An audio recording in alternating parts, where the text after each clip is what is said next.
We're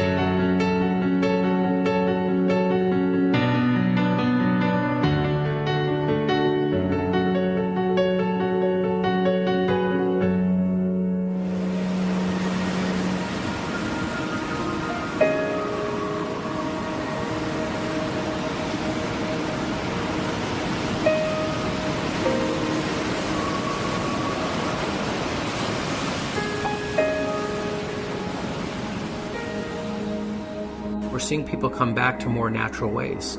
My patients are frustrated with the results that they've been getting in their journey to reclaim their health. When it comes to emergency room and trauma, we're really leaders in the world.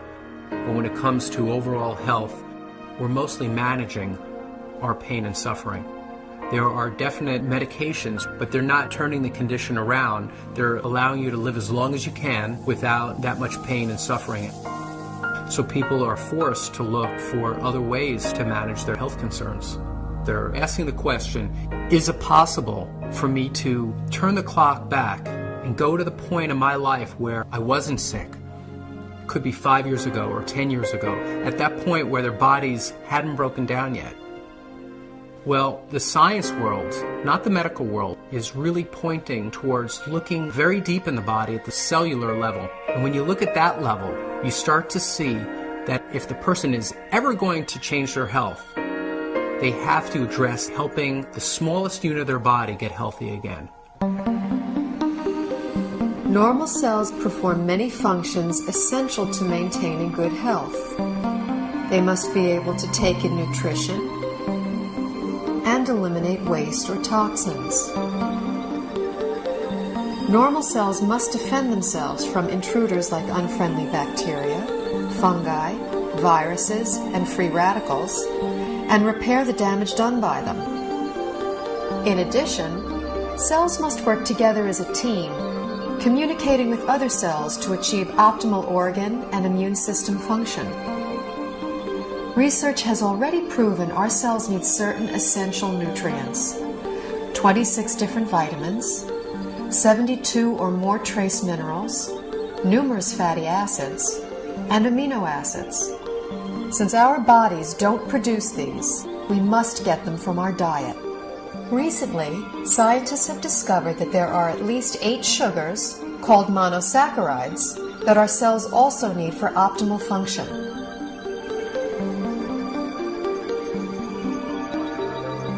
Inside cells, these sugars combine with protein strands and form complex structures called glycoforms. The exterior of a healthy cell is covered with a dense forest of these glycoforms. Glycoforms can exchange infinite combinations of information depending on their shape and charge. Glycoforms are present on the surface of all cells and actually prevent viruses, bacteria, and other enemy cells from entering a healthy cell by blocking the entrance to the cell's surface. Glycoforms can hold on to an enemy cell until an immune system cell can arrive to destroy it.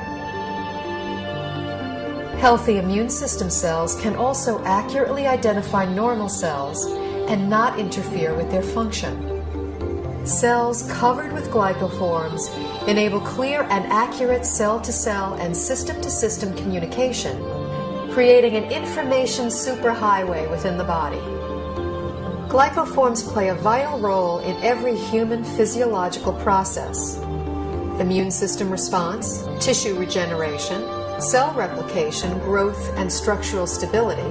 They are even responsible for the attraction of sperm cells to an egg cell surface to foster fertilization. When a cell does not receive the nutrition it needs, it cannot produce energy, and it really loses its function. Healthy cells don't function optimally without glyconutrients. That's all there is to it. We now know how important these 8 sugars are to human health. The problem is, only 2, glucose and galactose, are readily available in our modern diets. A fraction of these other 6 sugars can be gotten through diet, but modern agricultural methods, food processing, widespread use of toxic pesticides and chemical fertilizers have all but eliminated them from our food supply. It's only really been since a little before World War II that what we now call conventional methods, that's fertilizer and pesticides, even came into being. What was conventional farming for thousands of years, we're calling alternative farming and organic farming, and what we're calling conventional is actually a new experiment. The connection of healthy soil to healthy plants and to healthy people cannot be underestimated. Most farmers don't use organic fertilizer because of the economics. The government farm programs reward the use of conventional fertilizers. And then also many farmers grow for big agribusiness companies. When you're dealing in mega farms, the ideal crop is to pick the entire crop one day, get the pickers out of the field, get the money out, plow it down and put another crop in. That's like the perfect scenario. Crops are selected for uniform maturity and the ability to harvest quicker than they should. And that makes a huge difference in the protein content and the nutrient content. Optimally, you want the fruits and vegetables to stay on the vine or on the tree or on the plant for as long as possible, because in those last few days before ripening is when the essential sugars are brought to the fruit or vegetable. Everything that is not picked at its peak, everything that is shipped any length of time begins to lose its nutritional value. The nutrients actually start to oxidize. And once the vegetable turns a little brown or it's rusting, then it's going to cause free radical damage in your body. In addition, if something comes from a very long distance, it can have bacteria on it that your body is unfamiliar with. Generally speaking, the organic produce is much healthier, has a higher nutrient rate than the commercially grown vegetable. This whole thing of organic versus conventional, there's so few people that eat organic. 95% of the fruits and vegetables that are grown are conventional, which means that only a few people are eating organic foods. What I have my patients do is eat as many fruits and vegetables as you can, wash them, and assume that you're getting about a third of their phytonutrient value. I compared the nutritional content of food from 1982 with what statistics are for 1999. I was amazed at the nutrient decline in many fruits and vegetables. Overall, it was an average 25% decline in nutrition across the board. That is staggering. It's shocking.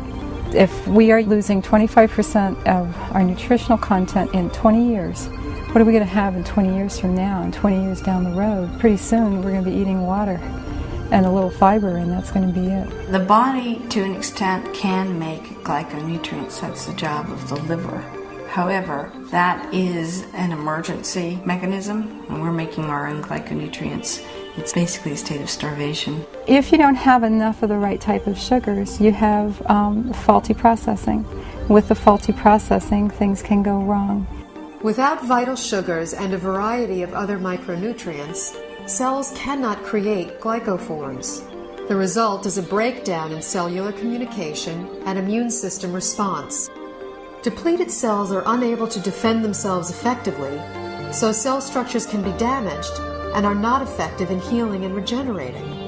In this weakened state, cells cannot communicate effectively, compromising the body's ability to identify problems.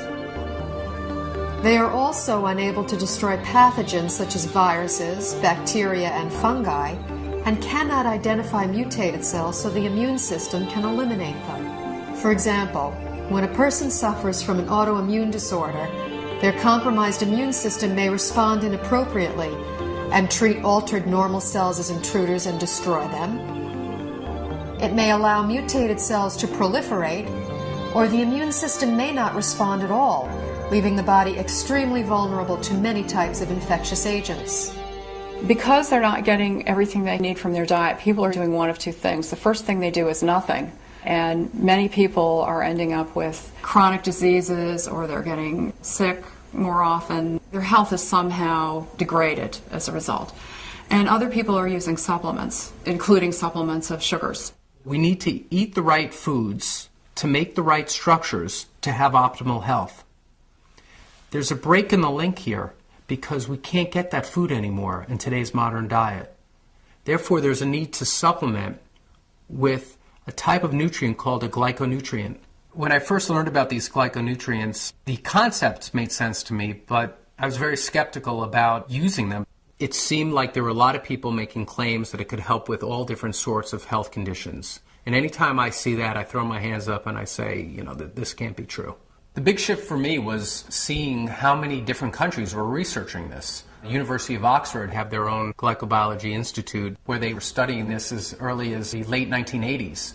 Countries all over the world, Japan, Germany, Switzerland, Finland, New Zealand, Australia, were looking at these nutrients and their clinical application, as well as in the United States at Johns Hopkins, MIT, University of California, Irvine.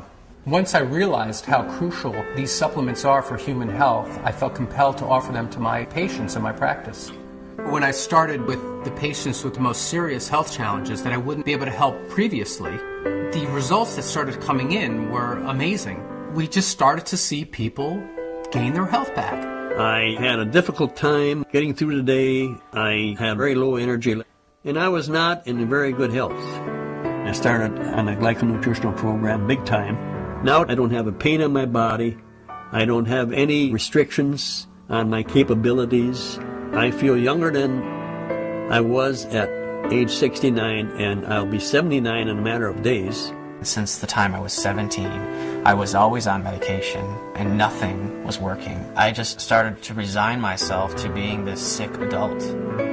I took these glyconutrients, and it's changed my life completely. I'm on a road of recovery where I feel I'm more alive than I've been in over 10 years.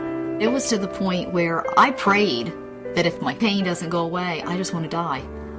I went ahead and decided to start taking glyconutrients, and I was completely, within 3 weeks, pain-free.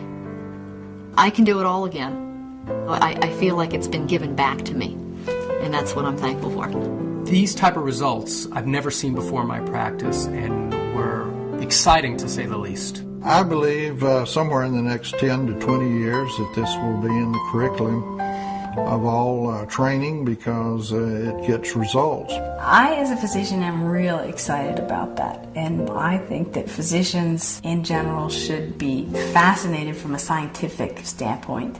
After seeing so many dramatic results with the people that I've recommended this to, my approach to healthcare has changed fundamentally. I hope to see a paradigm shift in treatment in the future, where you have a truly integrative approach between traditional medical care and nutritional support. And this would ultimately give people not only a longer life, but a better quality of life.